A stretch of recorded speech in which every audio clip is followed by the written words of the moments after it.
देखिए, शिकायतें तो हम बहुत महत्वपूर्ण बिंदुओं पे कर रहे हैं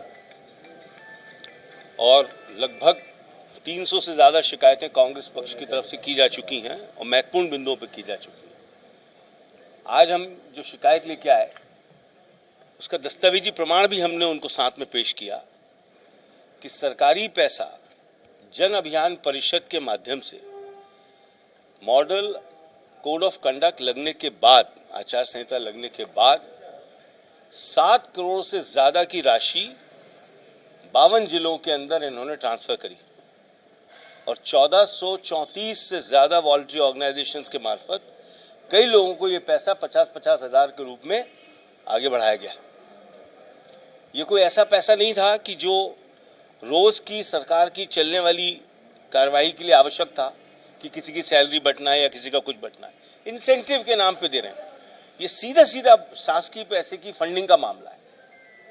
लेकिन देखने में ये भी आ रहा है, अभी हम चीफ इलेक्टोरल ऑफिसर साहब से मिले और उनके बिहेवियर से ये समझ में आ रहा है कि साहब हम क्या करें, हमारे पास तो रोज़ इतनी कंप्लेंट आ रही है।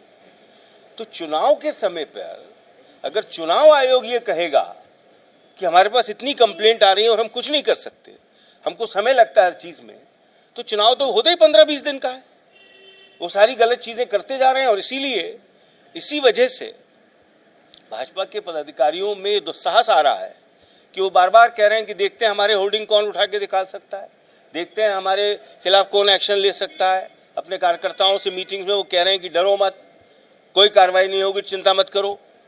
ये दुस्साहस सिर्फ इसलिए आ रहा है कि मैं बड़े दुखद मन से कहना चाहता हूँ कि इस बार चुनाव आयोग का रोल भी थोड़ा उदासीन, जितना शार्प, जितना कार्रवाई करने वाला होना चाहिए, उतना इस बार उनका रुख नहीं है।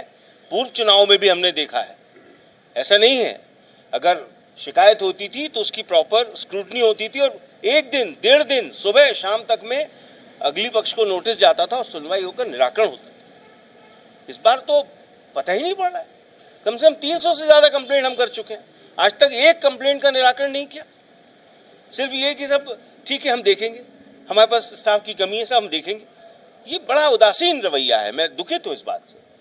इसलिए मैं चाहता हूँ कि मुख्य चुनाव आयुक्त दिल्ली से इस बात का संज्ञान ले और सख्ती से कार्रवाई के निर्देश जारी करें, अन्यथा ये चुनाव सिर्फ एक मात्र औपचारिकता बन के रह जाएगा और ये समझ में आ रहा है कि चुनाव किस तरह से कराया जा रहा है।